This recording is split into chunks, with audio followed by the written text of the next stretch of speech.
ఓం గురు బ్రహ్మ గురు విష్ణు గురుదేవో మహేశ్వర గురు సాక్షాత్ పరబ్రహ్మ తస్మై శ్రీ గురవే నమః. ఓం నమో బ్రహ్మాదిభ్యో బ్రహ్మ విద్యా సంప్రదాయ కర్తృభ్యో వంశ ఋషిభ్యో మహద్భ్యో నమో గురుభ్యః. సర్వోపప్లవరహిత ప్రజ్ఞాన ఘన ప్రత్యగర్ధో బ్రహ్మైవాగమస్మి అహం పదార్థరహితః. శ్రీ బ్రహ్మ విద్య గురు విష్ణు సూర్యం శ్రీ యాజ్ఞవల్క్యం జనకం సుఖం చ సాందీపమీశం కృష్ణం చ అర్జునం వందే గురున్మే గురుపాదుకాంతం. బ్రహ్మానంద యోగీంద్రం రామానంద జ్ఞానేశ్వర సగజానంద యోగీశ రామావధూత గురుం భజామి. అంబికా శివ యోగీంద్రం వేమన యోగి సద్గురుం నిరంజన వెంకయార్య తిరువెంగళ గురుం భజే. శ్రీధర స్వామినం నిత్యం బోధకారణమవ్యయం భావాతీతమహం వందే సుఖజ్ఞానైక నిర్మలం. వందారు జనమందారం వందేహం తన్నిరంతరం రామడుగు వంశజం శుద్ధం శివరామాఖ్య దీక్షితం. యస్య బోధోదయాత్ సర్వం బ్రహ్మైవేద్యవగమ్యతే. శివరామే విధిఖ్యాతం తద్దైవతముపాస్మహే. కామాదిరిపుహంతారం కారుణ్యామృతసాగరం కంబాలూరపరావాబ్ధిదానం వందేద్యమద్గురుం. శ్రీమత్పరశురామాన్వయాబ్ధి చంద్రమనోరమం నిత్యానందమహం వందే సీతారామగురుం పరం. శ్రీమత్కారుణికం మహాగుణనిధిం పూర్ణప్రభాభాసురం నిర్ద్వంద్వం నిరుపేక్షకామమలం నిస్సంగం అద్యం విభుం. నిత్యానందమయం నిరీక్ష్యమతులం నిర్ముక్తకర్మాధికం శ్రీకృష్ణాఖ్య గురుం భజేకమనిశం శ్రీచిత్త సంతోషణం. నిత్యం సాంద్రకృపారసం విదిత భావాభావమత్యున్నతం ద్వంద్వాతీతమమత్సర్వం పరమ కళ్యాణాత్మతత్వం విధుం. బ్రహ్మానందమయం సుబోధ నిలయం స్వానంద భావం సదా శ్రీమద్భాగవతాన్వయాబ్ది విలస శ్రీకృష్ణచంద్రం భజే.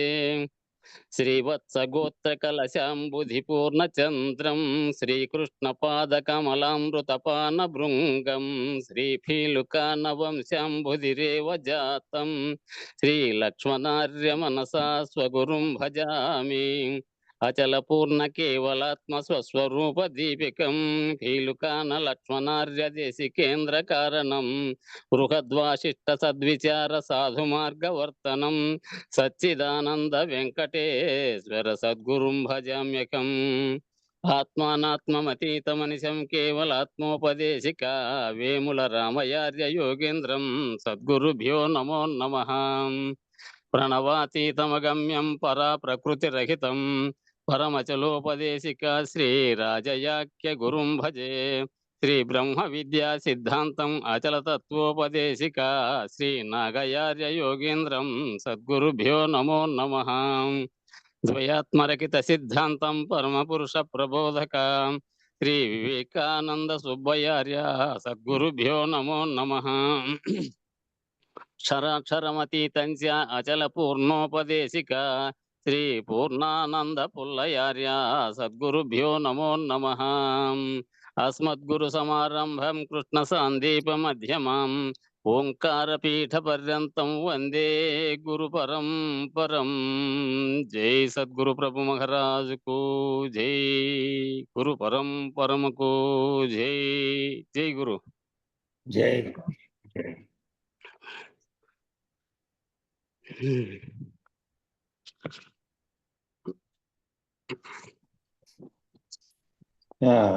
మొన్న ఎక్కడికైందమ్మా పేజీ పేరా గుర్తు వెంకటదాస్.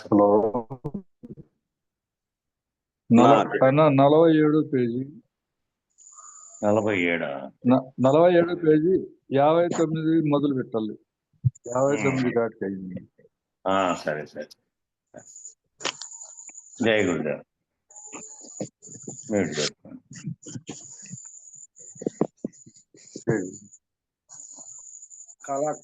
కల కళ్యాణము.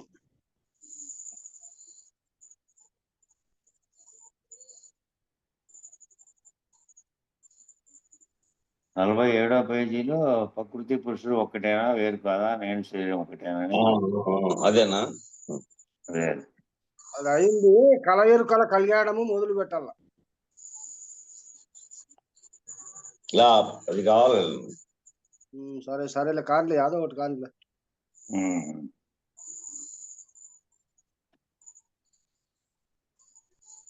ప్రకృతి పురుషుడు ఒకటేనా, వేరువేరా? శరీరము ఒకటేనా, వేరువేరా? నేను శరీరము ఒకటేనా, వేరువేరా అనేటివి వేశారు మూడు ఒకటే దాంట్లో. ప్రకృతి ఏమో నా స్వరూపం, మూలం లేని గుర్తెరిగే స్వరూపం శరీరం. ప్రకృతి స్వరూపం ఏంటి అంటే మూలం లేని గుర్తెరిగే శరీరం. పురుషుడు మూలం లేని గుర్తెరిగే శరీరమే నా స్వరూపం. పురుషుడేమో ప్రకృతి వేరే, పురుషుడు వేరేనా అంటే శరీరంలో ఉండే దేహాత్మ గురించి, దేహము దేహాత్మ గురించి చెప్తున్నాను. మరి ప్రకృతి వేరే పురుషుడు వేరేనా? ప్రకృతి పురుషుడు ఒక్కటేనా అంటే ప్రకృతి చెబుతున్న నా శరీరం ప్రకృతి, నేను పురుషుడిని. శరీరాలన్నీ ప్రకృతి అందరివి, పురుషుడు కానీ స్త్రీలు కానీ. ఇక పురుషుడు అనేది ఏమో దాంట్లో ఉండేది గుర్తెరిగే చైతన్యం పురుషుడు, ఆత్మ పురుషుడు. ఈ శరీరం అనే ప్రకృతికి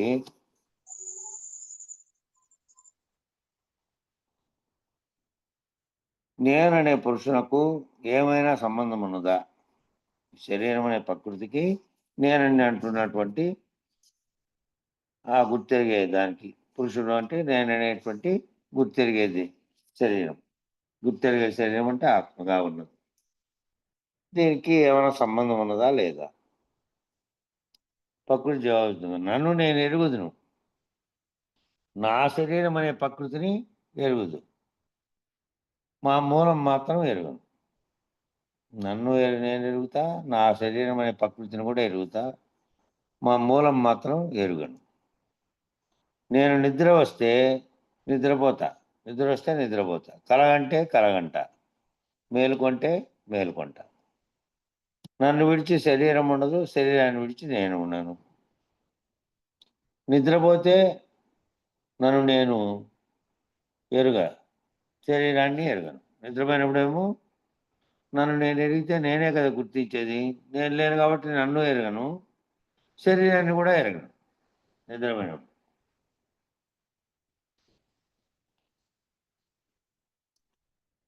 పురుషుడు ఇట్లయితే శరీరం వేరే నీవు వేరే అని ముచ్చట్లాడతావు.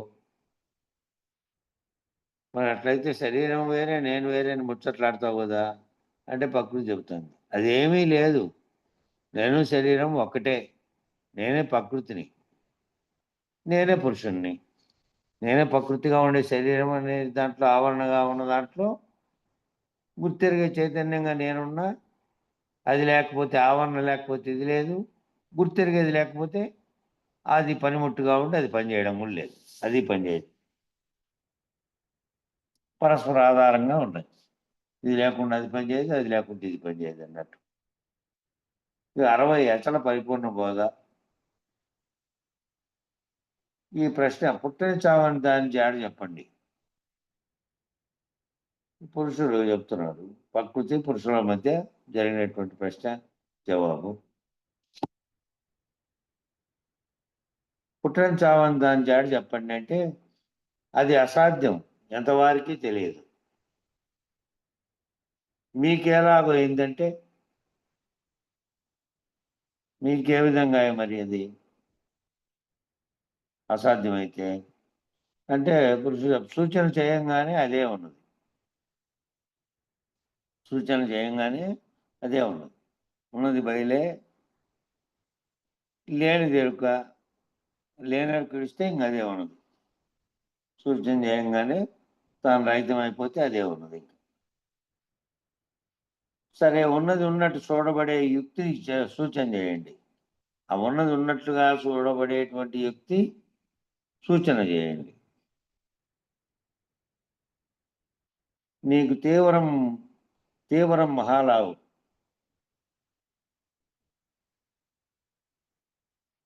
ఇది తీవ్రం ఉండొచ్చు, తీవ్రం మహాలాభం. ఆ పదము వా బదులు పా వాడాల్సిందేమో. తీవ్రం మహాలాభం అంటే ఎక్కువ ప్రశ్నలు వేసేది, అడిగేది గుణం ఎక్కువ అన్నట్టు. స్వామి, మూలం లేని గుర్తెరిగే శరీరము మిరుగుడు పువ్వు వంటిది, మెరుపు వంటిది, మేఘం వంటిది, రెప్పపాటు కంటే శీఘ్రంగా పోయేది. ఈ శరీరం ఎటువంటిది? మూలం లేని శరీరం అంటే మిరుగుడు పువ్వు వంటిది. ఆ మెనుక్కు మెనుక్కు అంటుంది, మళ్ళీ ఆరిపోతూ ఉంటుంది. అట్లాగే మెరుపు వంటిది, ఒక క్షణం అట్లా మెరిసినట్టు మెరిసి క్షణంలోనే మాయమైంది. మేఘం వంటిదంటే కరిగిద్దంటే వెంటనే కరిగిపోయి ఆ మేఘం రూపం పోయి వర్షించేది. రెప్పపాటు కంటే శీఘ్రంగా కూడా పోతుంది. ఇంతే కదా, కలలో వచ్చిన శరీరం ఏమాయ చెప్పుమా? మరి అయితే ఇంతే కదా, కలలో వచ్చిన శరీరాలు ఏమైనాయి? మేల్కుంటానే ఎట్లా లేవు, లేకుండా అయిపోయినాయి కదా. అట్లా మూలం లేనిది కనుక ఏమీ లేదు. మూలం ఉండింటే ఉండేది, మూలం లేదు కాబట్టి ఏమీ లేదు. అట్లయితే మూలం లేని గుర్తెరిగే శరీరం ఏమీ లేదని సంతతం సర్వకాలం ఎడతెగకుండా అభ్యాసం చేస్తే సకల భ్రాంతి రహితం అవుతుంది. అట్లయితే మూలం లేని గుర్తెరిగే శరీరం ఏమీ లేదనే విషయం సర్వకాలం ఎడతెగకుండా, అంటే నీకు జ్ఞప్తి, నీ గుర్తు ఉన్నంతకాలం నీ నిత్యము అభ్యాసం చేస్తే ఉన్నది ఒక్కటే, మిగిలినంతా సర్వము జగత్తుతో సహా కనబడే దృశ్య ప్రపంచంతో సహా సర్వ భావనలు అన్నీ కూడా కలుగుతానేటివన్నీ కూడా ఎరుకే, ఉన్నది ఒక్కటే. అది స్వతసిద్ధంగా చలించకుండా, ఏ భావనలు లేకుండా, ఏ దృశ్యము లేకుండా, ఏ తన్మాత్రలు లేకుండా ఉన్నటువంటి స్థితిలో అది ఉంది. దాన్ని నిరంతరం అభ్యాసం చేస్తే ఆ గురుమంత్రము, దాని యొక్క అంతరార్థము, దానిని కనుక నిరంతరము మనసులో అభ్యాసం చేస్తే సకల భ్రాంతి రహితం అవుతుంది. ఇంకా సకల భ్రాంతులు రహితం అయిపోయి నీవే లేకుండా ఉన్నావు కాబట్టి, నీవే లేనటువంటి స్థితిలో ఉంటావు కాబట్టి నీవు కూడా ఎరుక అనేది పోతే నీవే లేవు. నీవు ఎరుక జగత్తు అంతా ఒకటే కాబట్టి అది పోతే ఈ ఉన్నది ఎట్లాగో స్వతసిద్ధంగా ఉంది. ఉన్నదాన్ని భావన చెందడానికి, చూపించడానికి, తెలుసుకోవడానికి కాదు. లేనిది పోతే ఉన్నది ఎప్పటికీ ఎలా స్వతసిద్ధంగా ఉంటుందో గురువు యొక్క కరుణ చేత తాను పొంది ఆ స్థితి ఇక సర్వభ్రాంతి రహితం అవుతుంది. సర్వభ్రాంతి రహితం కావడం అంటే ఇక తాను లేకపోవడమే. కనుక కావాలని ఇచ్చలేదు, అయితేనని ఆశ లేదు, సర్వకాలం ఒక్క తీరే. కాబట్టి కావాలని ఇచ్చ కానీ, అయితేనని ఆశ కానీ ఏమీ లేదు, సర్వకాలం ఒక్క తీరే. ఇంకా బొట్టబయలు ఎట్లా ఉందో సర్వకాలం ఒకే తీరుగా అట్లా ప్రపంచం, ప్రకృతి అచలం చెల్లించదు కనుక దర్వాజా తీసివేసినట్లు అచలం అనేది చెల్లించదు కనుక ఇక దర్వాజా తీసేసేటంటే తలుపు తీసేసినట్టు అయిపోయింది. ఉన్నదే ఉన్నది, ఎప్పటికీ ఉన్నదే ఉన్నది. మూలం లేని గుర్తెరిగే శరీరమే ఏమీ లేదు, కళలో వచ్చిన శరీరము ఏమీ లేదు అని నిశ్చయమైనట్లా. మూలం లేని గుర్తెరిగే శరీరంగా ఉన్నది ఏమీ లేదు, కళలో వచ్చింది ఏమీ లేదు. అది కళే, ఇది కళే అన్నట్టు. ఇదే గురువాక్యం, ఇంతకంటే అధికమైన గురువాక్యం లేదు. సర్వకాలం శరీరం లేని అచలం మాత్రమే ఉండే. ఇదే విచారణకు ఫలం, ఇందుకు జ్ఞాపకం. ఈ విచారణ అంతటికీ ఏంది ఫలితము అంటే ఎప్పటికీ సర్వకాలము కూడా ఈ శరీరం అనేది లేకుండా ఉండేటువంటి,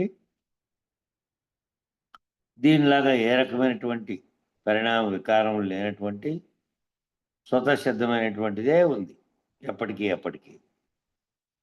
ఈ మూలం లేనిదే లేదు.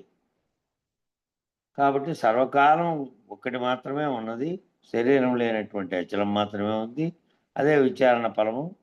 అదే మనకు జ్ఞాపకం ఉండాలి. అశరీరం సర్వదాస్తి శరీరం సైతం సదా రహితం సదా అయమేవ సద్యోముక్తి అన్యదా భ్రమ కారణం. ఇది అందులో పేర్కొనబడినటువంటి శ్లోకాన్ని ఇక్కడ చేశారు. శరీరం ఎప్పుడు కూడా లేదు, శరీరం రహితం ఎప్పటికీ రహితమే. నేను అయినాననేది ఇదంతా అన్యదా భ్రమ కారణం. భ్రమ కారణమైనది పోతే అదే నీకు ముక్తి. ఇక ద్వైతము అద్వైతము మహాద్వైత వివరణ 3 చెప్పబడినటువంటి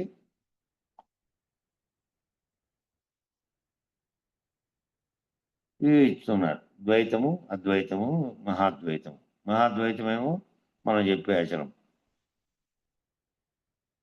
ద్వైతము అద్వైతమేమో ఒకటి ఈయన అద్వైతమేమో శంకరాచార్యులు, ద్వైతమేమో మధ్వాచార్యులు ప్రతిపాదించినటువంటి సిద్ధాంతాలు. ఎప్పుడు దాదాపు 1200-1300 సంవత్సరాల క్రితం ప్రతిపాదించబడినటువంటి సిద్ధాంతాలు ఇవి. ద్వైతం శిష్యుడు అడుగుతున్నాడు, ద్వైతం అంటే ఏమిటి గురువు? ద్వైతం అనగా రెండు అంటే జీవుడు దేవుడు. శిష్యుడు, జీవుడు ఎటువంటి వాడు, దేవుడు ఎటువంటి వాడు? గురువు చెప్తున్నాడు, జీవుడు అంటే అణువు, దేవుడు అంటే విభువు. మరి జీవుడు ఎక్కడున్నాడు, దేవుడు ఎక్కడున్నాడు అని అంటే గురువు చెప్తున్నాడు, జీవుడు శరీరం మందు ఉన్నాడు, దేవుడేమో స్వర్గమందు ఉన్నాడు. శిష్యుడు, దేవుడు అంటే విష్ణువా శివుడా అంటే గురువు, విష్ణువు దేవుడే, శివుడు దేవుడే. శిష్యుడు అడుగుతున్నాడు, ఎవరు ఏం ఆనందం ఇస్తారు? గురువు చెబుతున్నాడు, ఇద్దరూ ఇచ్చేది ఒక్కటే ఆనందం. అయితే ఇద్దరిని నమ్మవలన అని ప్రశ్న వేశారు. మళ్ళా విష్ణువైనా శివుడైనా ఒక్కడే దేవుడని నమ్మవలను. అనేకమైనటువంటి ఆ పేర్లతో ఉన్నటువంటివన్నీ నామరూపాత్మకంగా కల్పించమన్నవి ఆయా స్థితిగతులను బట్టి చేసినటువంటి ఆపాదించబడినటువంటి వాళ్ళు చేసిన చర్యలను బట్టి వేరుగా చెప్పినవన్నీ కూడా 5 రకాలుగా చెప్పారు. 5 పేర్లుగా చెప్పినవి కూడా అన్నీ ఒకటేను, అన్నీ పరబ్రహ్మ స్వరూపం నుంచి శక్తిని పొంది చేశాయి అనేటిది ఇంతకుముందు చదువుకున్న గ్రంథంలో వచ్చింది. మనకు ఏ తీరున నమ్మవలను? దాన్ని నమ్మాలంటే మరి ఏ తీరుతో నమ్మాలి? గురువు, ధ్యానించవలను. దేవుని యొద్దకు ఎప్పుడు పోతారు? గురువు చెప్తున్నాడు, ప్రారంభ క్షయం అయితే పోతారు. ఈ ప్రారంభం ఏదైతే ఇప్పుడు కలిగి ఉందో దాంట్లో ఉన్నటువంటి ప్రారంభ కర్మలు నశిస్తే, క్షయం అయిపోతే మళ్ళీ జన్మించడానికి కారణమైనటువంటి మళ్ళీ కర్మలు ఏమి మిగలకుండా పోతే క్షయం అయితే పోతారు. మరి వీరికి వేరే పోతారు. వీరికి వీరే పోతారా, ఎవరైనా వెంట పెట్టుకొని పోతారా? వాళ్ళకు వాళ్ళే పోతారా, లేకపోతే ఎవరైనా వెంట పెట్టుకొని పోతారా అడిగారు. వీరికి వీరు పోతారు, ఆ దేవతల నుంచి ఎంట పెట్టుకొని పోతారు. అడిగితే శిష్యుడు అడుగుతున్నాడు, అక్కడికి పోయి ఏం చేయవాలి? గురువు, సాన్నిధ్యం అందు ఉంటారు. ఆ సాన్నిధ్యంలో వాళ్ళ సాన్నిధ్యంలో ఉంటారు అంతే. అక్కడ పోయి చేసేది ఏమి లేదు. ఆకలిదప్పులు కలవా అంటే గురువు చెప్తున్నాడు, లేవు. ఆపేక్ష ఏమైనా కలదా? ఆపేక్ష ఏమైనా కలవా అంటే అవి లేవు. తాను తెలిసి ఉంటారా, తెలియక ఉంటారా? తన గురించి తాను తెలిసి ఉంటాడా, తెలియకుండా ఉంటాడా? తాను తెలిసి ఉంటాడా, తెలియకుంటాడా? ప్రశ్న. తన్ను మరచి ఆనందం చేత ఉంటాడు. తను అనేదాన్ని తాను మరచి మరుపులో ఉంటాడు, ఆనందం చేత ఉంటాడు, ఆనందంగా ఉంటాడు. ఎన్నాళ్ళు ఉంటారు? ఎప్పుడూ ఉంటాడు. శిష్యుడు ఏమైనా సుఖదుఖములు తోచున, సుఖము దుఃఖం అనేటివి ఏమైనా దోస్తాయా? అట్లుంటే ఏమీ తోచవు. ఇక శిష్యుడు అడుగుతాడు, స్వర్గానికి పోయేది దేహమేనా, శరీరమే పోతుందా స్వర్గానికి? గురువు కాదు. మరేమిటి? గురువు చెప్తున్నాడు, జీవుడు. జీవుడని భావించబడేటువంటి శరీరంలో అధిష్టానంగా ఉండే చైతన్య స్వరూపం ఉండే సూక్ష్మ శరీరం జీవుడు. స్థూలంగా ఉండేదేమో ఇక్కడే పడిపోతుంది కదా. జీవుడు పోతాడు. జీవుడు ఎప్పుడూ ఉండేవాడేనా? జీవుడు ఎప్పుడూ ఉండేవాడేనా అంటే ఉండేవాడే. ఏ విధము చేత మోక్షం పొందుతాడు? ఏ విధం చేత మోక్షం పొందుతాడు? గురువు చెప్తున్నాడు, భక్తి చేతను. శిష్యుడు అడుగుతున్నాడు, భక్తి ఎటువంటిది అంటే గురువు చెప్తున్నాడు, అచంచల భక్తి. అచంచలమైనటువంటి భక్తి అంటే చంచలం లేకుండా మళ్ళీ ఒకసారి దాని మీద గురి కుదిరితే మళ్ళీ ఇంకెటువంటి చలనము లేకుండా పక్కకి ఇటు అటు కాకుండా అచంచలమైనటువంటి భక్తి. అది ఎట్లు చేయవలే? అటువంటి భక్తి ఏ విధంగా చేయవాలి అంటే సకల భ్రమలు విడిచి. ఆ భక్తి ఎటువంటిది? ఎట్లా చేయాలంటే సకల భ్రమలు విడిచి చేయాలి. ఇతర చింత లేకుండా, వేరే చింతలు లేకుండా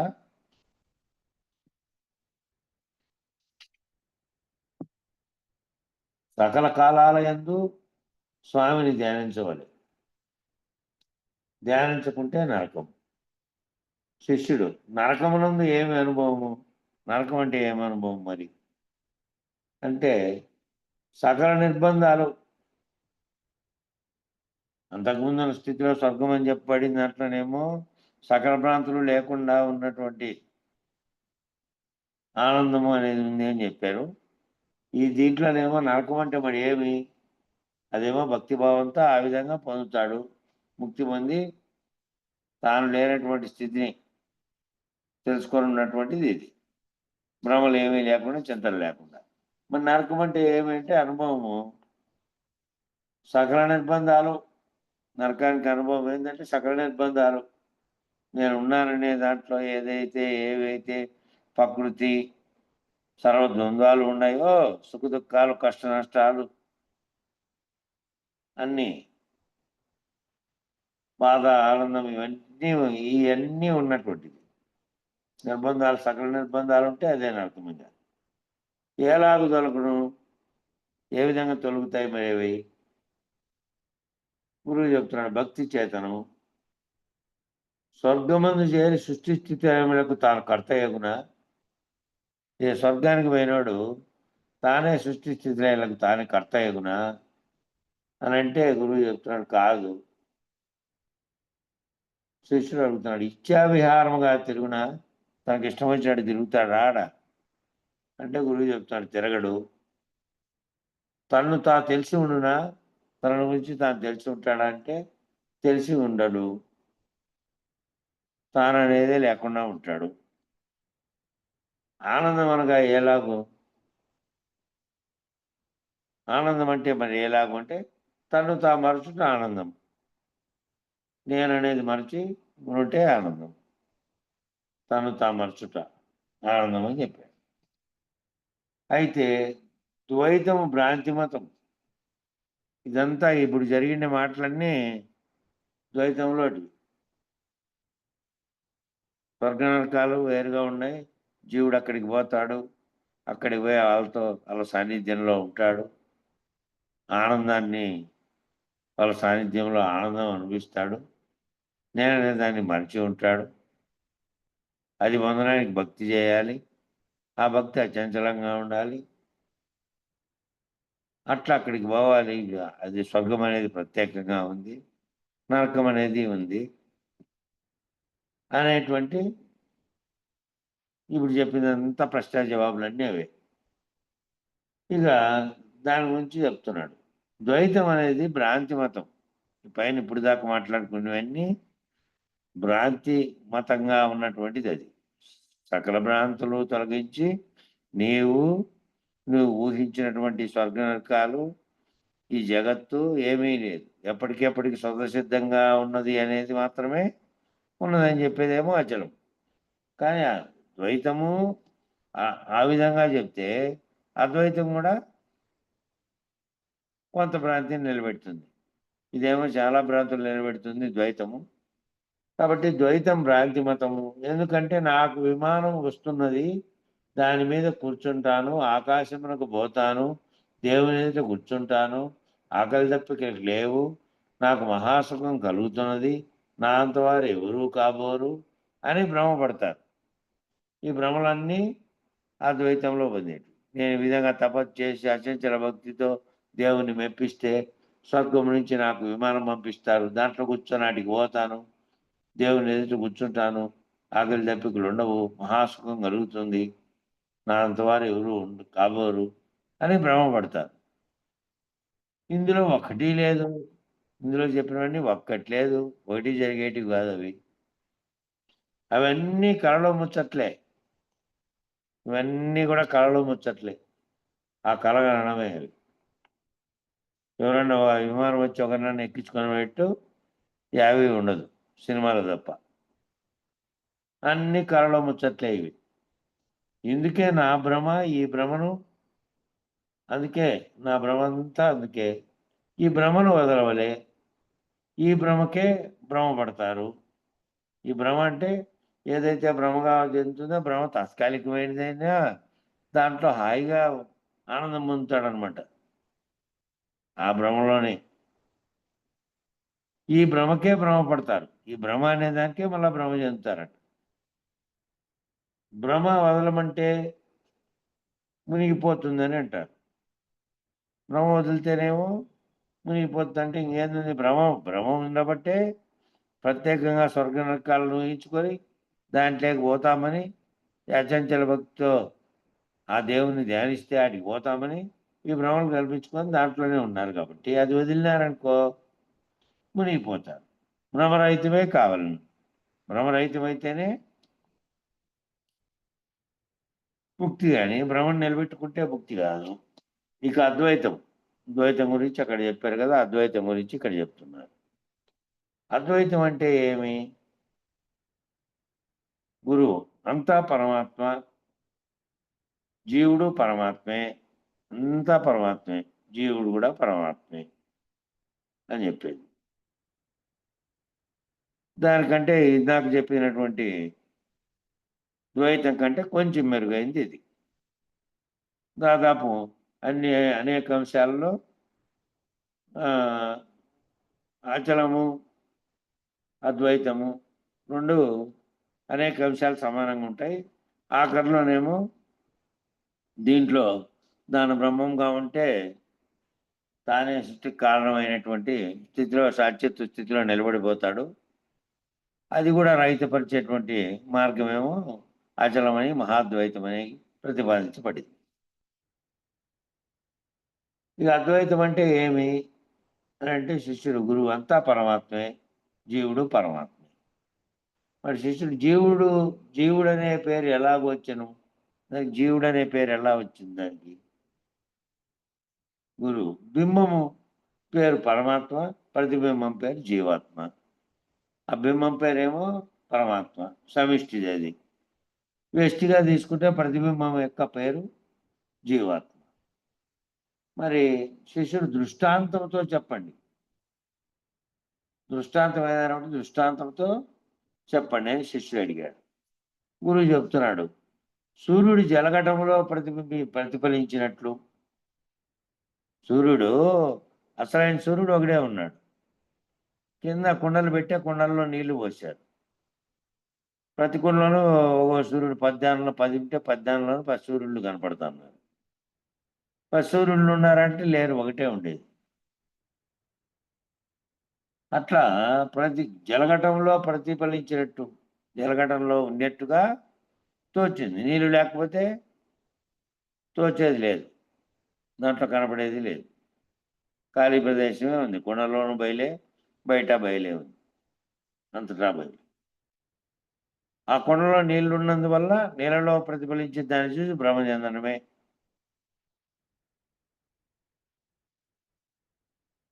జీవునికి జనన మరణములు కలవా లేవా? జీవుడుగా ఉండేవారికి జనన మరణాలు ఉన్నాయా లేవా? లేవు.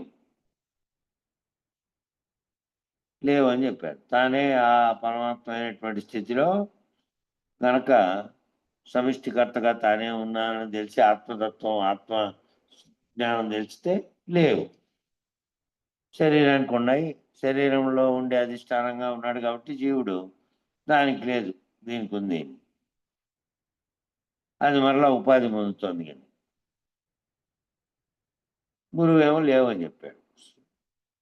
శిశువు సుఖ దుఃఖాలను అనుభవించేవారు ఎవరు? సుఖ దుఃఖాలను అనుభవిస్తానేది ఎవరు? గురువు చెప్తున్నాడు సూక్ష్మదేహం. సూక్ష్మదేహం భావన చెందేది, దుఃఖానికి కారణమైనటువంటి భావనలు వచ్చేది దాంట్లోనే. కాబట్టి ఇది కేవలము ఏదైనా గాయం జరిగితే శరీరానికి నొప్పి తెలుస్తుంది కానీ వేరే రకమైనటువంటి భావోద్వేగాలకు సంబంధించినటువంటి దుఃఖం వచ్చిందనుకో ఏం చేస్తుంది? మనసు అనేది తీవ్రమైనటువంటి కలతలు చెందుతుంది. కాబట్టి ఈ దానికి దుఃఖాలు అనుభవించే సుఖం కలిగినప్పుడు ఎంతో ఆనందంగా ఉందని దాని యొక్క అనుభూతి చెందినటువంటి హాయిని తెలియజేసేది ఎవరు? అట్లాగే అది చాలా కష్టంగా ఉందని దాని యొక్క దుఃఖ భావనను పొందుతుండేది ఎవరు? రెండు సూక్ష్మదేహం. సూక్ష్మదేహమే. కాబట్టి ఎన్ని దేహములు గలవు అనేది ప్రశ్నించాడు మళ్ళా శిష్యుడు. గురువు చెప్తున్నాడు 3. ఆ దేహములు ఏవేవి?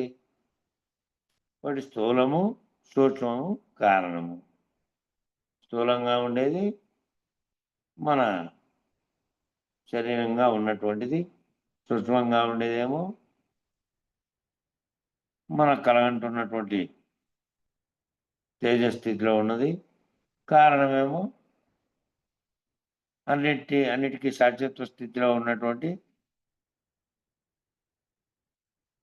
నిద్రావస్థలో ఉన్నటువంటి తాననేది ఉండి ఈ అన్ని అనుభవిస్తున్నప్పటికీ అది ఏదైతే కారణంగా ఉందో అది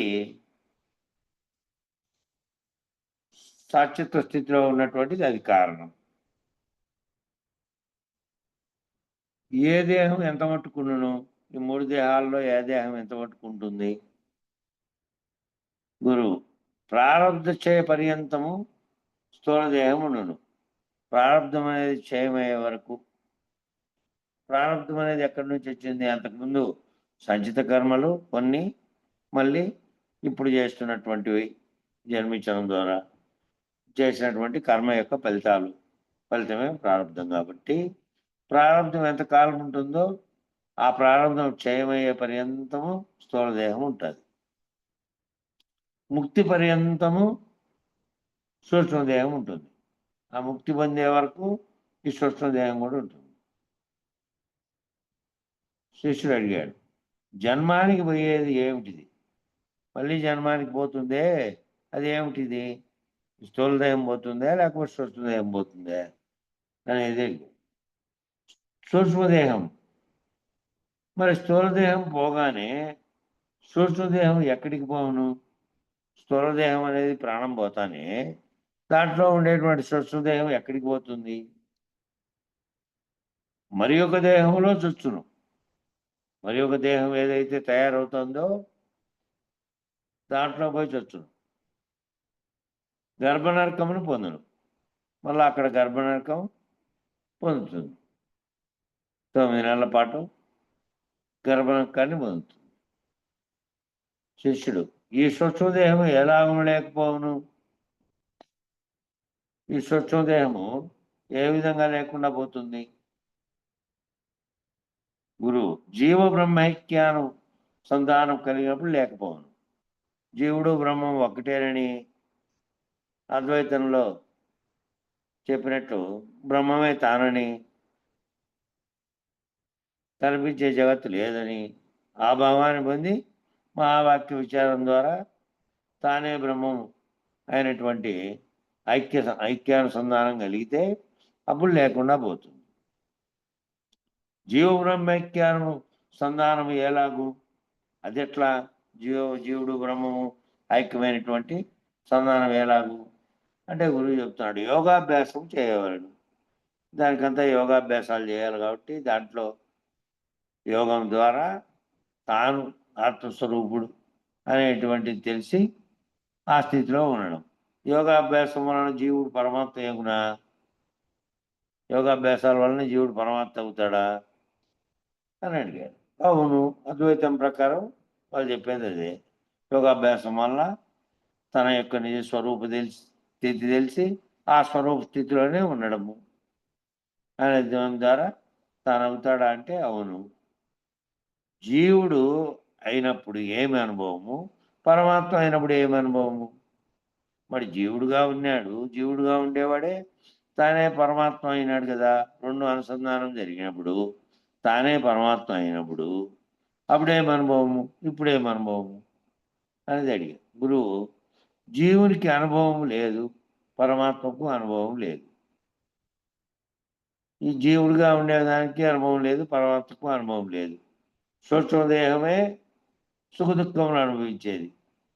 ఆ సూక్ష్మదేహంగా ఉండేటువంటిదే సుఖ దుఃఖాలని భావన చెంది అనుభవిస్తుంది. అది లేదనుకో భావన చెందేది. ఈ రెండు అనుభవించవు. సూక్ష్మదేహ భంగమే జీవన్ముక్తి. ఆ సూక్ష్మదేహం భంగం చెందితే అదే జీవన్ముక్తి. అదే తాననే బ్రహ్మంగా ఉన్నటువంటిది. దానికి ఈ విధమైనటువంటి సుఖ దుఃఖ భావనలు ఏమీ లేవు. ఆ పొందుట అనేది, ఆ స్థితిని పొందడమే తానే బ్రహ్మమును అనే స్థితిలో ఉండడం. జగత్తు అనేది లేనిదని దానితో తాదాత్మ్యం చెందకుండా మహావాక్య విచారణ ప్రకారం ఆఖరి నిర్ణయంగా ఉన్నటువంటి నేనే బ్రహ్మను అనే స్థితిలో, సాక్షాత్ స్థితిలో ఉండడం. ఇక దాని గురించి చెప్తున్నాడు. అద్వైతం అహంకార మతం. ఈ అద్వైతం అనేది అహంకార మతం. ఎందుకంటే నేను ఫలానాది, నేను అనేది ఉంది కాబట్టి. నేను బ్రహ్మను, నేను విష్ణువును, నేను శివుడను, నేను దేవుడను అని అనుకోవడమే కానీ బ్రహ్మ కాలేదు, విష్ణువు కాలేదు, శివుడు కాలేదు, దేవుడు కాలేదు. ఎప్పటి దేహమే, ఎప్పటి మనస్సే. ఎప్పటి దేహం అట్లాగే ఉంది, ఎప్పటి మనస్సు అట్లాగే ఉంది. కానీ కోరికలు కోరడమే ఉంది. కోరికలేమో కోరుతానే ఉన్నాడు కదా. మాలవాడు కూడా నేను బ్రహ్మనేని అనుకుంటాడు. అంటే ఈయన స్థితిలో ఇప్పుడు కులం అనే దాంతో ఉన్నటువంటి ఏ స్థితినైనా కూడా, అంటే బ్రహ్మత్వం తెలిసినటువంటి వాడే బ్రాహ్మణుడు, వాడే బ్రహ్మము. ఆ బ్రహ్మజ్ఞానం కలిగి ఉంటేనే అనేది ఒకటి చెప్పారు కదా. కాబట్టి ఈయన అనుకుంటాడు నేను కూడా బ్రహ్మననే అనుకుంటాడు. అద్వైతం ద్వారా పోతే తాను ఆత్మస్వరూపుడుగా కనుక ఆ స్థితిని తెలుసుకొని తాను సాక్షాత్ స్థితిలో ఉండి సకల జగత్తు లేనిదని, ఆ ప్రత్యేగాత్మ పరమాత్మ ఒక్కటేనని, ఆ పరమాత్మ నేనేనేటువంటి స్థితిని పొందినవాడు. కులంతో నిమిత్తం ఏముంది, కులము మాలైనా ఇంకోటైనా నేను బ్రహ్మననే స్థితికి వచ్చాడు కదా విచారం ద్వారా. ఆ బ్రహ్మననే స్థితిలో ఉంటాడు కదా. అట్లా అనుకున్నంత మాత్రాన అనుకుంటే అయినారా? ఆ అనుకున్నందుకు అయినారా బ్రహ్మము? తాను ఏది అనుకుంటే అది అవుతాడట. తాను ఏ స్థితిని అనుకుంటే తాను ఆ స్థితిని పొందుతాడు. తాను బ్రహ్మ కానే కాదు, మాట మాత్రం అంటాడు. మాట మాత్రం నేను బ్రహ్మనైతిని, నేను బ్రహ్మస్థితిలో ఉన్నాను. ఆ గుర్తెరిగేది ఏదైతే ఉందో అదే సర్వవ్యాప్తమై ఉన్నది. అది సమిష్టిలో ఉన్న బ్రహ్మము. వ్యష్టిగా లేకుండా నేను వ్యష్టి స్థితిలో నుంచి సమిష్టి వ్యాప్తంగా సమిష్టిగా ఉన్నటువంటి చైతన్య స్థితిలో నేనే బ్రహ్మము అని అనుకున్నాడు. అనుకుంటే అవుతాడా? మాట మాత్రం అంటారు కానీ తానన్న మాట వెంబడి నిజమేనని భూషిస్తే సంతోషపడతాడు. తానన్న మాట వెంబడి నిజమేనని తాను కనుక భూషిస్తే ఆ స్థితి పొందితే సంతోషపడతాడు. లేకుంటే తగని కోపం, తన కోపం తనను చంపుతున్నది. తాను అనుకున్న మాట నిజమేనని అతనిని భావిస్తే సంతోషపడతాడు. లేదనుకుంటే మళ్ళీ మామూలుగా ఉండే కోపం ఇవన్నీ ఉన్నాయి కదా. తన కోపం తనను చంపుతుంది. తాను వికారాలు పడతాడు. ఇంక మళ్ళీ మామూలుగా వికారాలు ఏవి, జీవుడుగా పడే వికారాలన్నీ పడతాడు. ఇంకా ఆ వికారాల ప్రకారం జరగదు. నేననే వాదం బలమై ఉంటున్నది. మళ్ళా నేననేవాడు వచ్చాడు. అంతవరకు నేననేవాడు లేకుండా ఉండే స్థితిలో సర్వవ్యాప్తమైన చైతన్యం నువ్వేను. ఆ స్థితిలో నువ్వే సాక్షాత్ స్థితిలో ఉన్నావు, నువ్వే బ్రహ్మవు, నువ్వే దానికి ప్రకాశం కలుగజేసిన పరమాత్మ కూడా నువ్వేను అనే స్థితిలో అని చెప్పారు కదా. ఆ స్థితిలో నుంచి మళ్ళా జీవుడిగా భావం చేస్తే కోపం ఉంది, వికారాలు ఉన్నాయి. ఆ వికారాల ప్రకారము జరగదు. నేననే వాదం బలమై ఉంటుంది. మళ్ళీ ఎప్పుడైనా కూడా ఆ స్థితిలో ఉండాలి అంటే ఆ స్థితి భావనే కదా, మళ్ళీ దిగొచ్చే అవకాశం ఎప్పటికీ ఉంటుంది. ఎప్పటికీ ఆ తాననే బ్రహ్మం కూడా రహితమైనటువంటి స్థితి అయితే జగత్తు లేని స్థితి, ఇవన్నీ ఈ వ్యక్తం కానటువంటి స్థితి, అవ్యక్తం కూడా లేనటువంటి స్థితి. ఈ అవ్యక్తానికి పునాది పడేటువంటి ఓంకారం కానీ, ప్రణవం కానీ, శబ్దం కానీ సర్వము లేనటువంటి స్థితి, ఎప్పటికీ పరిపూర్ణంగా ఉన్నటువంటి బయలుస్థితి ఉంటుంది. ఆ స్థితి కాదు కాబట్టి ఇది అద్వైతంలో చెప్పినటువంటి సాక్షాత్ స్థితిలో నుంచి తాను ఆ విధమైనటువంటి భావన చేస్తే తాను రహితుడైపోయాడు. అచలంలోనేమో ఆ స్థితి కూడా లేనిది, అది కూడా కలవంటిది. ఆ కలవంటిది కనుక లేకుండా పోతే ఆ సర్వములకు కారణమైనటువంటి సంకల్పం ఎరుక రూపంలో మూలం లేకుండానే తోచి అది వ్యక్తమై ఇదంతా అయింది. అది వ్యక్తమే కానటువంటి అది కూడా కలవంటిది అని తెలిస్తే అది కూడా లేనప్పుడు ఏముంది? సర్వవ్యాప్తమై ఈ జగత్తు కూడా లేనప్పుడు ఏముంది అంటే అచలం అనబడేటువంటి పరిపూర్ణంగా ఉన్నటువంటి బయలు ఎల్లెడలా ఉంది, ములుగుచ సందు లేకుండా. అది తప్ప మరో దానికి స్థానము ఆకారము ఏమీ లేదు. అయితే ఈ భావన చెందిందంతా ఏడుంది? లేనే లేదు. ఆ భావన చెందింది లేనే లేదనేది గురుముఖత విచారించి తాను రైతులైపోతే వానికి ఉండదు. కానీ ఇక్కడ ఏమవుతుంది? దీంట్లో ఈ అద్వైతంలో చెప్పిన దాంట్లో మళ్ళీ తాను నేను బ్రహ్మమై ఉన్నాను అని అంటుంది. సంకల్పమే దానికి కారణమై ఉన్నది. మళ్ళీ సంకల్పిస్తే మళ్ళీ తాను అన్ని రకాల వికారాలు పడి తాను అన్ని రకాలైనటువంటి జీవుడుగా మళ్ళీ ఉంది. నేననే వాదం బలమై మళ్ళీ అహం అట్లాగే ఉంటుంది, నేననే అహం కూడా. ఇక మహాద్వైతం గురించి చెప్తున్నాను. ఈ రెంటిలో మీ మార్గం ఏది అని శిష్యుడు అడిగారు. ఈ రెండు మార్గాలు చెప్తారు కదా, ద్వైతము అద్వైతము. ఇక మరి ఈ రెంటిలో మీ మార్గం ఏది అని చెప్తే గురువు చెప్తున్నాడు, ఈ రెండు మార్గములు కావు, మాదేంది అంటే ఈ రెండు మార్గాలు కూడా కావు. మరి ఏ మార్గము అని శిష్యుడు అడిగారు. గురువు చెప్తున్నాడు, మాది భ్రాంతి లేని మార్గం. మాది భ్రాంతి అనేది లేని మార్గం. మాది ద్వైతము కాదు, అద్వైతము కాదు. మాది ద్వైతం అంటే రెండుగా ఉండేది కాదు, అద్వైతం అంటే ఒకటిగా ఉండేది కాదు. లేనిది. సర్వము సర్వత్రా పరిపూర్ణమై ఉన్నది, ఒకటే ఉన్నది. ఈ ద్వైతాద్వైతములు కూడా రెండూ లేని, రెండు కానీ ఒకటిగా కానీ లేని. మరి పరిపూర్ణ భావం అంటే అది ఎక్కడ ఉన్నది అని శిష్యుడు గురువు అంతటా ఉన్నది. అంతటా ఉన్నది. మరి ఎటువలేని ఉన్నది? అంతటా ఉంటే ఎటువలేని ఉన్నది? గురువు చెప్తున్నాడు, ఎటువలేని ఉన్నదో అటువలనే ఉన్నది. ఎటువలే ఉన్నదో అటువలనే ఉన్నది.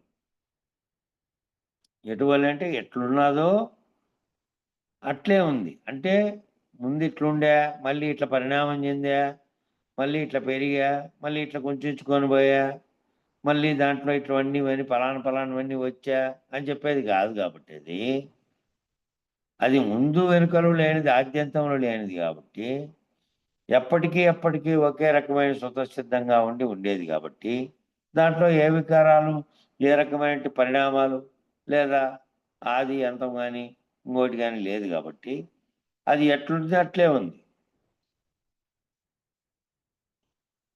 అది అంతటా ఎటువలే ఉన్నది అంటే ఎటువలే ఉన్నదో అటువలనే, ఎటువలే ఈ సృష్టి జరగక ముందు ఉన్నదో అటువలనే ఉన్నది.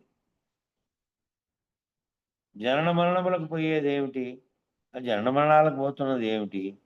ఏ దేహం పోతుంది అని అడిగాడు. మళ్ళీ ఇప్పుడు సేమ్ ఆ ముందు వచ్చినటువంటి ద్వైతంలో అద్వైతంలో వచ్చినవే మళ్ళీ ప్రశ్నలు వస్తాయి. ఇక్కడేమో ఇక పోయేది ఉండదు కాబట్టి ఇక్కడ అన్ని భ్రాంతులు పోయేటి ఇది. కాబట్టి ఆ దాంట్లో పోయేది ఏది? ఏ దేహము? గురువు ఈ దేహమే. శిష్యుడు ఈ దేహం ఎంత మటుకు ఉండును? ఈ దేహము ఎంత మటుకు ఉంటుంది? ముక్తి పర్యంతము ఉండును. ముక్తి చెందేంత వరకు ఉండును అంటే జీవుడుగా ఉండే దేహం దీంట్లోనే ఉంటుంది కదా. శరీరమేమో అనేక శరీరాలు పుట్టి చచ్చి పుట్టి చచ్చి పుట్టి చచ్చి ఉంటానే ఉంటాయి. ఎప్పటి వరకు ఉంటాయంటే ఇంతవరకు అని చెప్పడానికి వీలు లేనన్ని లక్షల సంవత్సరాలు, కోట్ల సంవత్సరాలు అనేకమైనటువంటి జన్మలను కలగజేసుకుంటూ ఉండనే ఉంటుంది. అట్లే ఉంటుంది. ఎప్పటి వరకు అంటే ముక్తి పర్యంతం ఉండను. ముక్తి పొందే వరకు ఉంటుంది. ముక్తి పొందితే అంటే తాను లేనటువంటి స్థితిలో తెలుసుకొని తాను రహితమైపోతే అదే సంకల్పించి అదే బీజం కాబట్టి ఆ బీజమే పోయి మళ్ళీ ఇంకో ఉపాధిని పొందుతోంది కాబట్టి అది లేకుండా బీజనాశనం జరిగితే మళ్ళీ పోయి ఉపాధిని పొందేది లేదు కాబట్టి ముక్తి పర్యంతము ఆ ముక్తి వచ్చే వరకు ఈ దేహం ఇట్లే ఉంటుంది. ఇట్లేను అంటే ఎవరైతే దేహిగా భావిస్తున్నటువంటిది ఉందో అది అట్లాగే కొనసాగుతూ వేసుకుంటుంది కదా, ఈ ఉపాధులను ధరిస్తోంది బట్టలు ధరించినట్టు అని చెప్తున్నటువంటి ఆ దేహం అనేది ముక్తి పర్యంతము ఎప్పుడైతే నువ్వు లేవు, నేను లేనివాడిని, నేను లేను, జగత్తు లేదు, దీనికి కారణమైనటువంటి సంకల్పం కూడా లేదు, అట్లా బీజరహితమై తాను కనుక ముక్తి పొందితే ఆ ముక్తి పర్యంతము ఈ దేహం అయితే ఉంటే ఉంటుంది. దేహము అంటే స్థూలంగా ఉండేది చనిపోయినప్పటికీ సూక్ష్మదేహము కొనసాగుతూ ఉంటుంది ముక్తి పొందే వరకు. ముక్తి లోపట దేహం పోలేదా? ఆ ముక్తి లోపట దేహం పోలేదా అంటే దేహం పోలేదు. నిద్రపోయి లేచినట్టే. నిద్రపోయిన వాడు నిద్రపోయిన తర్వాత మళ్ళీ లేస్తున్నాడు కదా. ఈ చచ్చిపోయినప్పుడు దేహం పోయినప్పుడు కూడా ఇది పోలేదా? ఇది అంటే పోలేదు. ఇక్కడ చచ్చిపోయాడు, ఇక్కడ శరీరం ఏమో ఇట్లా మిగిలిపోయింది. దీంట్లో దేహిగా భావించినటువంటి చైతన్యంగా ఉన్నటువంటిది ఇంకో చోట మేల్కున్నాడు అంతే. ఇంకో చోట మేల్కోవడం అంటే ఇంకో గర్భంలో ఉపాధి ధరించి ఇక్కడ నిద్రపోయి అక్కడ మేల్కుంటున్నాడు.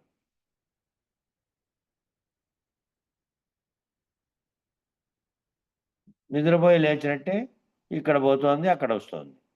ఈ దేహం లేకుంటే ఏమీ లేదు. ఈ దేహం కనుక లేకుంటే ఏమీ లేదు. దేహం లేని యుక్తి సాధించవలే. ఈ దేహం కనుక దేహంలో ఉండే దేహి అనేవాడు లేకుండా ఉంటే ఇంకేమీ లేదు.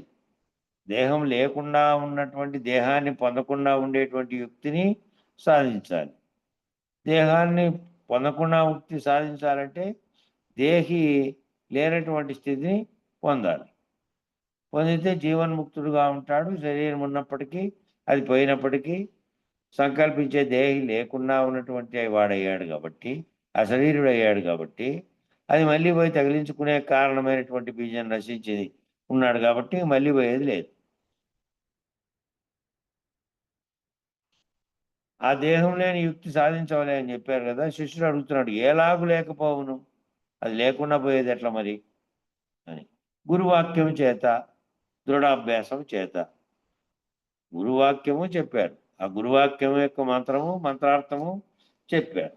ఇక మళ్ళీ నీకు అనేక ఈ భ్రమలన్నీ తెలియపోవడానికి ఆధ్యారోపవాదాలన్నీ చెప్పి అవి లేనివే, నిజానికి లేనివే, ఊరికే ఉన్నట్టుగా ఒక పేరు కల్పించబడి ఉన్నట్టుగా నీకు చెప్పబడినాయి. ఊరికే సామ్యం ఉదాహరణ చెప్పడానికి నిజానికి లేనివే, లేని దానికి పెట్టబడిన పేర్లే లేనివే ఉన్నట్టుగా భ్రమింపజేసినటువంటి ఇదిగా ఉంది అని చెప్పి మళ్ళీ ఏ విధంగా బోధ దృఢపడుతూ సర్వభ్రాంతులు రహితమైపోయిన తర్వాత నీవు కూడా రహితమైపోయిన తర్వాత ఇంక ఎలాగూ అది లేదు కాబట్టి అట్లా పోవాలి అంటే మరి అట్లా ఒక రోజులో ఒక క్షణంలో కాదు, గురువాక్యము చేత దృఢాభ్యాసము చేత, గురువాక్యము మరియు నీవు చేసేటువంటి దృఢాభ్యాసం చేత.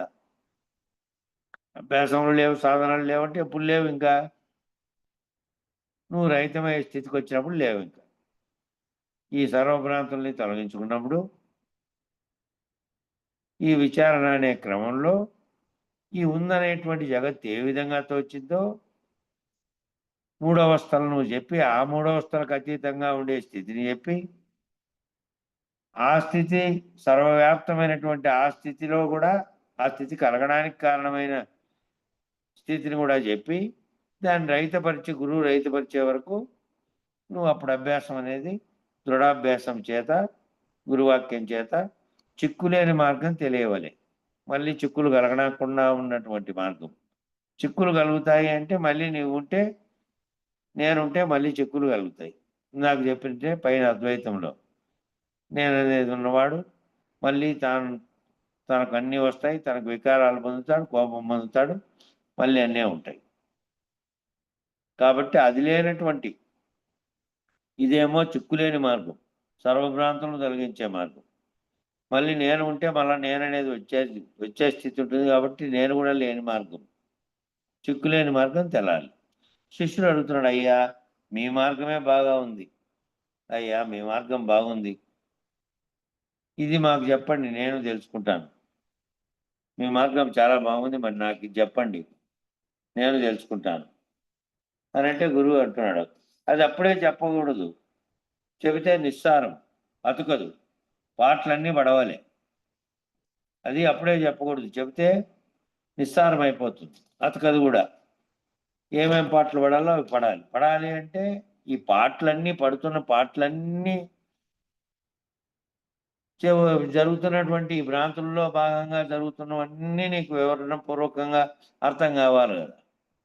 పుట్టిన స్థితిలో నుంచి, దాంట్లో నుంచి మళ్ళా ఈ సర్వము జగత్తుతో సహా, దృశ్య ప్రపంచంతో సహా, దేహంగా ఉన్నటువంటి స్థూలదేహం, సూక్ష్మదేహం, దీంట్లో ఉన్న కారణదేహం, ఇది కలిగించుకునే విధం, ఇదంతా ఊరికే ఒక మాటతో చెప్పి దారిలో పోయేవని పిలిచా, లేదంటే వాడే వచ్చాడనుకో దారిలో పోయేవాడే. ఆ వస్తానే వాడు అప్పటి వరకు ప్రపంచంలో సర్వము ఆయనకి నిజమే కదా. సర్వము భ్రాంతి కాదు, వానికి నిజము, వాని దృష్టిలో వానికి నిజం. అది ఏ విధంగా భ్రాంతితో వివరించి మళ్ళా అన్ని భ్రాంతులు పోగొట్టి వాని లేకుండా గురువు చేసే వరకు అది కుదరని పని. కాబట్టి ఒక్క క్షణంలో ఇందాక ఆ మార్గం నాకు చెప్పండి అంటే అది వెంటనే చెప్పేది కాదు, అది అప్పుడే చెప్పేది కాదు, నిస్సారం. అది నిస్సారం అవుతుంది, చెబితే అది అతికేది కాదు. పాటలన్నీ పడవాలంటే అదే పనిగా పాటలు పడాలి అని కాదు. వీనికి ఒక్కొక్కటిగా తాను అంతకుముందు విశ్వం అంతా ఉన్నది, తాను కనబడే దృశ్య ప్రపంచంతో సహా తనలో భావించేది, ఇవన్నీ అప్పటి వరకు ఉన్నాయి కదా. అవన్నీ పోవాలంటే దీర్ఘకాలం గురుసేవ చేయవాలి. మరి అవన్నీ పోయి ఒక నిమిషంలో చెప్పేది కాదు. కాబట్టి దీర్ఘకాలం గురుసేవ చేసి, ఆ గురుసేవ అనగా ఏమిటి మళ్ళా అనగా సాంగత్యమే. అంటే గురువు వెంబడి గురువును అనుసరించి గురు సాంగత్యంలో ఉండి సేవ చేసి నువ్వు పొందుతూ రావాలి. అట్లా పొందుతూ ఒక్కనాటికి అయ్యేది కాదు. నీ భావనలో ఇవి ఏర్పడిన కాటి నుంచి అన్నీ తొలగిపోయినటువంటి స్థితి రావాలి నీకు. ఆ అన్నీ తొలగిపోయిన స్థితిలో నువ్వు కూడా ఎలా లేకుండా అయిపోయేవాలో, రహితపరచాలో ఎలా గురువు గారికి తెలుసు. కాబట్టి నువ్వు ముందు ఇవన్నీ లేనివి, ఈ కళ దృష్టాంతాలతో సహా అనేకమైనటువంటి దాష్టాంతాలన్నీ ఎప్పట్లో విచారణలో వస్తాయి. కాబట్టి విచారణలో ఒక్క మాటతో పోయేది కాదు కదా. భగవత్ కృష్ణదేశ్ కేంద్రులు ఏమన్నారు, కొంచెంతో సరిపుచ్చక ఇంతగా పెంచినాను అని అనుకోకండి. ఇదంతా మీరు దృఢమయ్యి ఆరూఢులు అయ్యే కోసమే.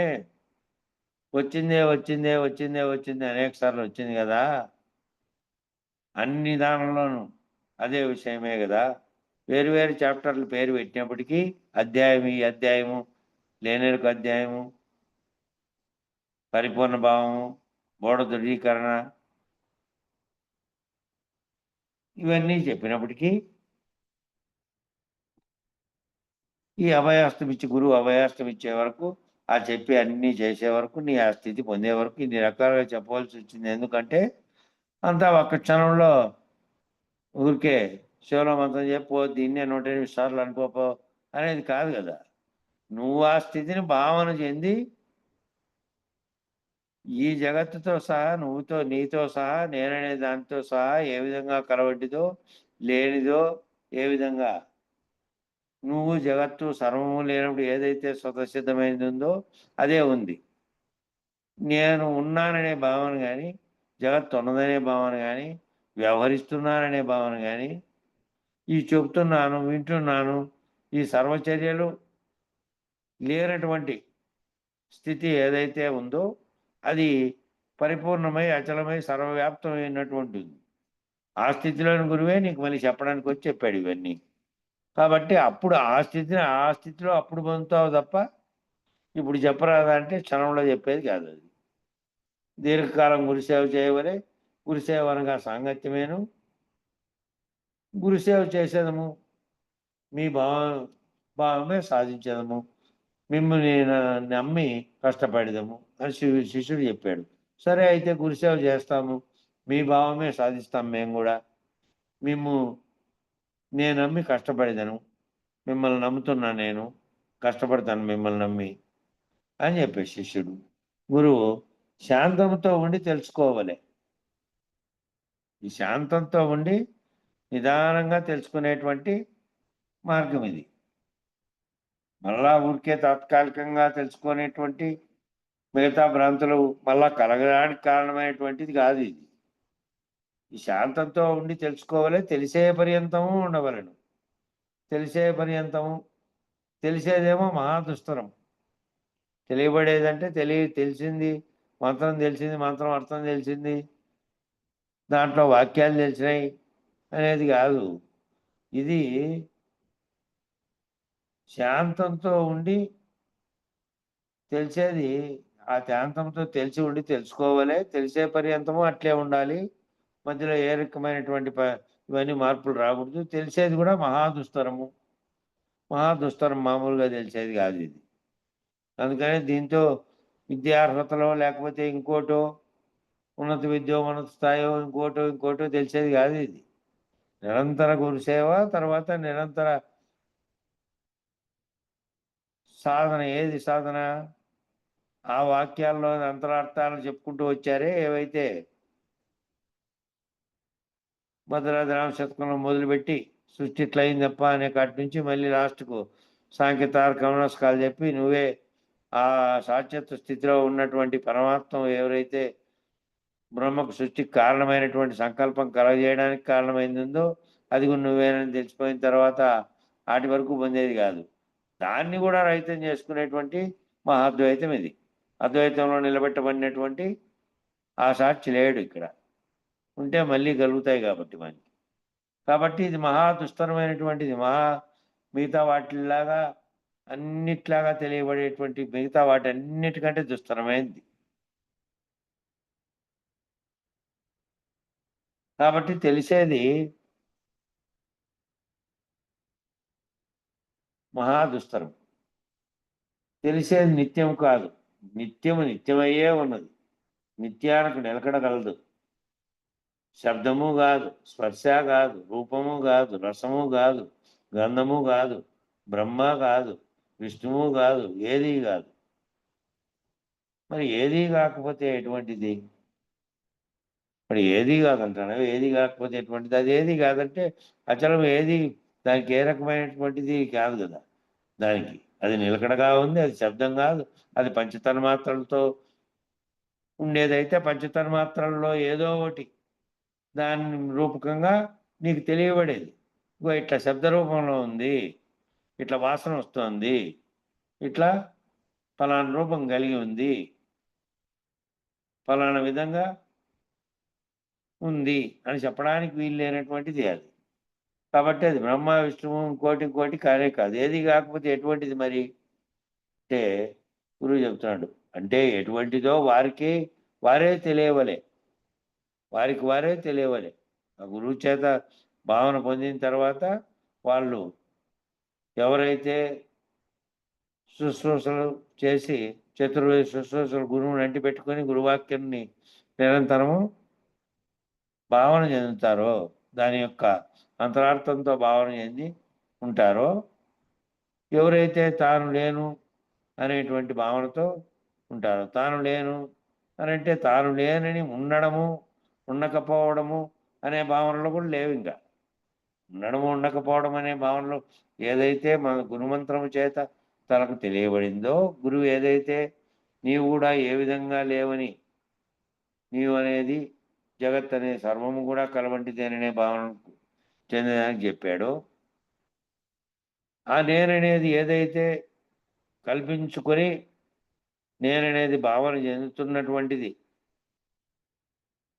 ఏ రకంగానూ లేదనే దానికి దృష్టాంతాలు చెప్పి లేదో, ఆ స్థితిని గాఢ నిద్రాస్థితిలో పొంది మళ్ళీ మెలకు వస్తుంది అనుకో, శాశ్వత స్థితిలో ఉండి మెలకు వస్తుంది. అది కూడా లేనటువంటి శాశ్వతంగా ఆ నిద్రాస్థితిలో ఉంటే ఏ విధంగా ఉంటుందో, అది అన్ని అవస్థల్లో ఉండేటువంటి స్థితిగా నువ్వు రహితమైపోవాలి. కాబట్టి ఏమున్నది, అంటే ఎటువంటి వారికో ఎటువంటిదో ఎవరికి వారే తెలియాలి. ఎవరు చెప్పారు, ఎవరు చూపారు, ఎవరు పట్టుకునేరు, నిద్రపోయేటప్పుడు ఏమి ఉన్నదో అదే ఉన్నది. అది అన్ని దిక్కులా ఉన్నది. అది కదలదు, మెదలదు, అది పలకదు, ముట్టదు, గిట్టదు, ఒకదాన్ని పుట్టించదు. అన్నీ అందులోనే తోచినాయి, అందులోనే పోతాయి. తోచినాయి అన్ని దాంట్లోనే తోచినాయి, అందులోనే పోతాయి. ఉన్నదాన్నేమో అదేం పుట్టదు, పుట్టించదు, ఉన్నదనే భావన కూడా చెందేకి అది కలిగి ఉండి చూపించేది కాదు, ఉండేది కాదు. అది స్వతసిద్ధంగా ఏమీ లేకుండా సర్వత్రా ఉన్నటువంటి ములుగుచ్చడానికి ఇంకో దానికి అవకాశం ఇచ్చే కూడా సందు లేకుండా ఉన్నటువంటిది ఉంది. అందులోనే ఇవన్నీ కలిగినాయి, పోతున్నాయి. అది ఎందులోనూ లేదు. ఇవన్నీ అందులోనే ఉన్నాయి, అందులోనే పోతాయి, అందులోనే ఉన్నావు, కానీ అది ఎందులోనూ లేదు. అది ఒక దానిలో చిక్కదు. దానిని ఎవరు చెప్పారు, ఎవరు గురుసేవ చేస్తే వారికి తెలుసును, కానీ ఇతరులకు తెలిసేది కాదు. అది తానే లేకపోతే సరి. మరి శిష్యుడు అడుగుతున్నాడు, తాను లేకపోయేది ఎలాగో? తను లేకపోవడం అంటే ఎలాగో తాను లేకపోవాలి? యోగంలో ఎందున తానే ఉంటాడు, మంత్రంలో ఎందునో తానే ఉంటాడు, ధ్యానంలో ఎందులోనూ తానే ఉంటాడు, అన్నిటా తానే ఉంటాడు. గురువు చెప్తే కానీ తాను లేకపోడు. సూచన చేయంగానే కనుక్కునే శక్తి ఉంటే చెప్పవలే, లేకపోయినా చెప్పేవారే తెలియని వారు. మనస్సు తేట కావాలి.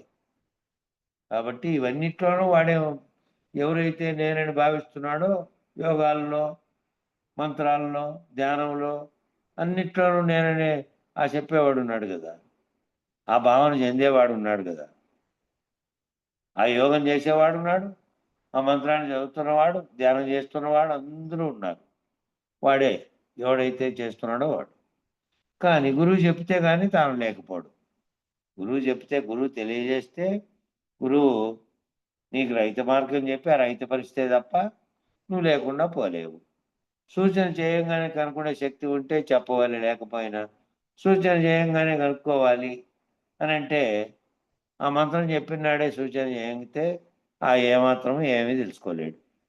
అంటే అంతకుముందు కనుక ముందు వాళ్ళు ఏం చేసేవాళ్ళు అంటే 10 ఏళ్ళు 15 ఏళ్ళు ఒట్టి విచారణే, నిరంతరము విచారణే చేసుకుంటూ వెళ్ళి తారనే స్థితి ఏమిటో తెలిసిన తర్వాత వారికి చెప్పేవాళ్ళు. కాబట్టి అప్పుడు సరే మంత్రము అది అయిపోయిన తర్వాత మంత్రార్థాలు చెప్పిన తర్వాత సూచన చేస్తే ఇక తాను లేకుండా రహితమైన స్థితిని పొందేవాడు. ఇప్పుడు అప్పటికప్పుడే చెబితే తీర్చే స్థితి కాదు అది. తన స్థితి, నిజానికి తన స్థితి ఏమిటి అనేది విచారణ ద్వారా పోయి ఉండి తెలుసుకోబడి ఉండి సర్వభ్రాంతులు రహితమైనటువంటి స్థితిలో ఉంటే ఇక ఆ ఒక్కటి తాను అనేటువంటి భావన చెందుతున్నటువంటి స్థితి.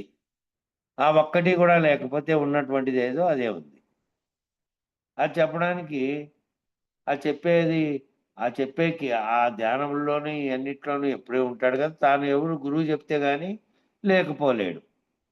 సూచన చేయంగానే కనుక్కుండే శక్తి ఎప్పటికొచ్చింటుందంటే అట్లా నిరంతర గురు శుశ్రూష చేసి ఈ విచారణ అంతటినీ తాను ఆరూఢపడే వరకు సంవత్సరాల తరబడి చేయగలిగిన వాడు ఇంకా అప్పుడు ఉన్నాడు. సూచన చేయంగానే చెప్పేవారే తెలియని వారు అవుతారు.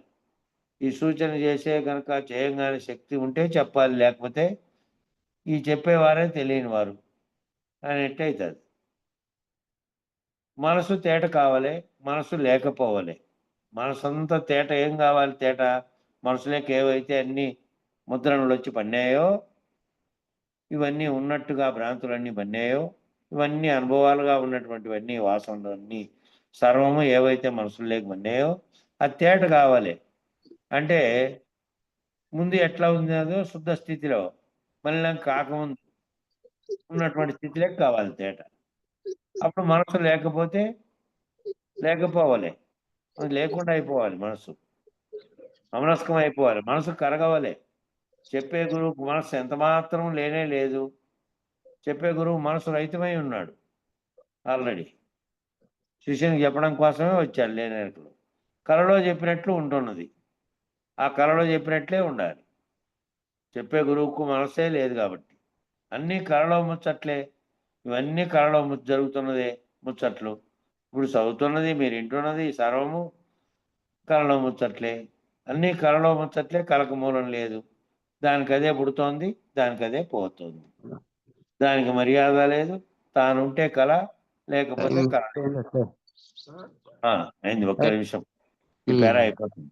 తలదోచిన శరీరం ఎలాగో అలాగే మూలం లేని గుర్తెరిగే శరీరం ఏమీ లేదు. ఈ ఉత్త బట్టబయలే, ఏమీ లేదు. బట్టబయలులో ఏమీ లేదు ఇంకా, అది తప్ప అనేది పెరిగితే లేడు. ఇక ముక్తి వివరణ అనేది రేపు చెప్పుకుందాం. మంగళం చెప్పండి. ధీర సంతత నిర్వికార నిర్మల నిర్విచార నిత్య నిరాకార అశరీరా సార విహీన సంసార విధూర అవికార నిర్విషయ ప్రచార నిరాధార మంగళము మంగళము సద్గురుదేవా మంగళము మంగళము పుట్టి గిట్టకయున్న ఎట్టి ద్వయరహితం బైనట్టి ద్వాదశి వస్తు గుట్టు దయబుట్టి అట్టే శిరమున చెయ్యి బెట్టి జన్మము కాడ ముట్ట ఎరుకను వీడగొట్టిన ప్రభురాయా మంగళము మంగళము సద్గురుదేవా మంగళము మంగళము కాలకాలము నొక్క లీల నిలచియుండే చాలా కలయరుకకు అవలయ్యే వేళ మూలములేక గుర్తెరిగే శరీరమే కాలములే దాని కీలు తెలిపిన స్వామి మంగళము మంగళము సద్గురుదేవా మంగళము మంగళము ఎన్నడేమియును గాకున్న బయలందెరుక ఉన్నదన్న మాట సున్న పరిపూర్ణం ఉన్నది స్వప్నమందెన్నో దోచిన రీతి ఎన్నడి జగము లేదన్న సద్గురు రాయా మంగళము మంగళము సద్గురుదేవా మంగళము మంగళము సాటి లేని కృపతోటి బయలును చూసి పాటి ఎరుకను గోట మీటి ధరమేటి